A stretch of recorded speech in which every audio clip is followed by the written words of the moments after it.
Bonjour et bienvenue dans les aventures de Betty. Aujourd'hui, on va parler du fait que je ne suis pas une pauvre petite fleur fragile. Merci. Pour celles qui se demanderaient ce qui est arrivé à mes cheveux, ben en fait rien. J'avais fait une couleur prune violine qui partait au fur et à mesure des shampoings, donc elle est en train de partir. Et puis ensuite, vous mettez l'été, la mer, le soleil, et ça donne des petits reflets. Voilà, donc je laisse mes cheveux vivre leur vie. C'est pour ça qu'ils paraissent plus clairs que sur d'autres vidéos. Voilà, je voulais parler donc de cette fameuse phrase « petite fleur fragile », que je ne suis pas. Et je pense que je vais la découper en 2 vidéos, parce que sinon je vais parler pendant vachement longtemps. Et je sais que ce que j'ai à dire est très intéressant, mais ça risque d'être vraiment trop long. Donc première partie de moi avec moi-même, et une deuxième partie sera des autres que j'ai pas envie qu'ils me considèrent comme ça. Donc déjà, de moi avec moi-même. J'ai toujours cru, parce que je me connais plutôt bien, que à la moindre grosse épreuve de la vie ou quoi que ce soit, au tracas un petit peu trop important, je m'effondrerai. Voilà, c'était ce que je pensais être une réalité, parce que voilà, j'ai des fois du mal avec le quotidien d'une jeune femme adulte, etc. Mais ça, chacun ses problèmes et chacun ses étapes à franchir, etc. Donc je m'étais dit, si des fois le quotidien est aussi complexe pour toi, si un jour il t'arrive une bricole, tu vas t'effondrer, c'est sûr. Et il s'avère que non. Il s'avère que je suis toujours là, en pleine forme, et que j'ai beaucoup plus de résilience que ce que je pensais. Donc la résilience, mot intelligent de la vidéo, en gros, ça veut dire la capacité qu'on a de réagir et de faire face aux épreuves de la vie, aux imprévus de la vie, aux traumas, aux accidents de parcours qui puissent se passer, sans s'effondrer totalement psychiquement et mentalement, psychologiquement, etc.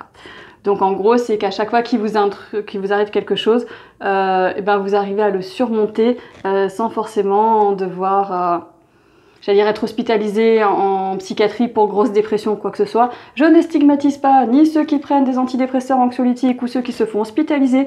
Comme je l'ai dit plusieurs fois, ceux qui demandent de l'aide et ceux qui se font aider font preuve de beaucoup plus de force et de courage qu'on ne pourrait le penser. Donc voilà. Mais en gros, c'est ça, la résilience, c'est faire face aux épreuves du quotidien, et surtout quand il t'arrive un gros truc.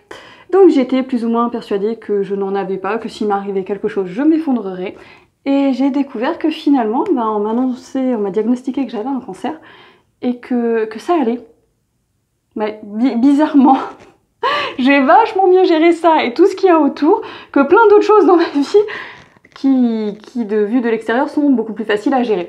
Donc voilà, donc je voulais juste dire à celles qui se reconnaissent un peu dans ce discours que je peux tenir, qu'on ne sait pas comment on va réagir face à face ou telle épreuve. Alors je ne vous dirai pas que la vie ou Dieu ne donne aux gens que ce qu'ils sont capables de surmonter, etc. Parce que il arrive plein de choses horribles dans ce monde. Je suis ravie que plein de gens aient la force de surmonter ça. Je ne suis pas persuadée que ça soit un truc vraiment forcément... Voilà.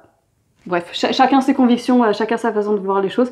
Mais voilà. Par contre, chose dont je suis sûre, c'est qu'au final, et ben pour ma part, j'ai eu beaucoup plus de ressources, de force intérieure, etc. que ce que je m'imaginais. C'est-à-dire qu'avant d'être confrontée à ça, comme je vous disais, je pensais pas aussi bien vivre. Alors je dis pas que tous les moments ont été pompés d'up, que j'étais happy face tout le temps et que franchement c'était les meilleurs moments de ma vie. J'ai vécu d'excellents moments et des moments que je n'aurais jamais pu vivre sans ça, parce que voilà, il s'est passé au cours de ces 1 an et demi, presque 2 ans, des choses vraiment extraordinaires pour moi. J'ai vécu des choses vraiment superbes. J'ai vécu aussi des choses extraordinaires dans l'autre sens, hein, où j'ai vu des effets sur mon corps, des choses, etc. que je ne pensais pas vivre. Donc ça a été dans les 2 sens. Mais vraiment, j'ai vécu aussi plein de belles choses. Et qu'au final, alors c'est triste à dire, mais c'est vrai qu'on s'habitue à tout, ou en tout cas à beaucoup de choses.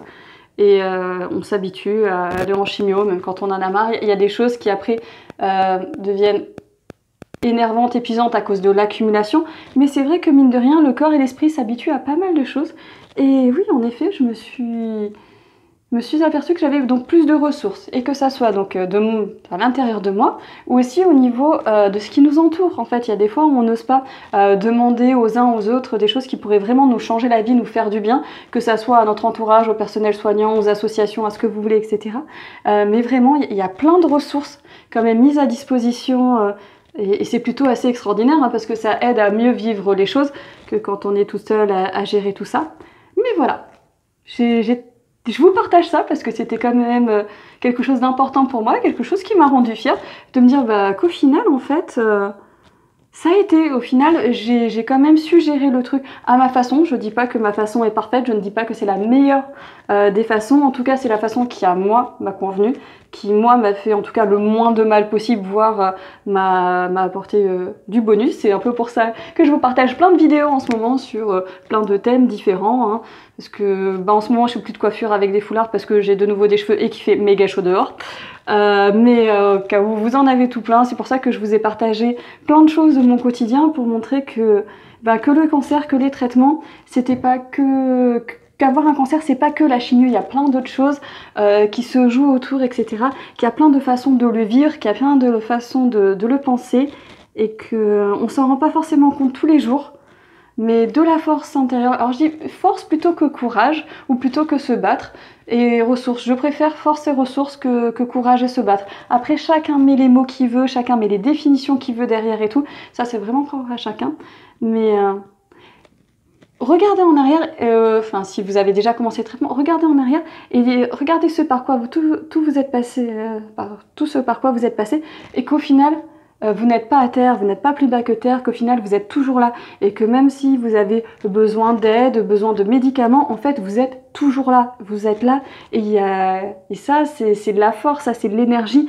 Ça franchement vous pouvez vous féliciter, vous pouvez être fier d'arriver à supporter tout ça. Vous imaginez pas tout ce que votre corps et votre esprit est en train d'endurer. Donc franchement rien que pour ça, oui vous avez plus de force intérieure que ce que vous pensez et vous pouvez être fier de vous et dire ben oui.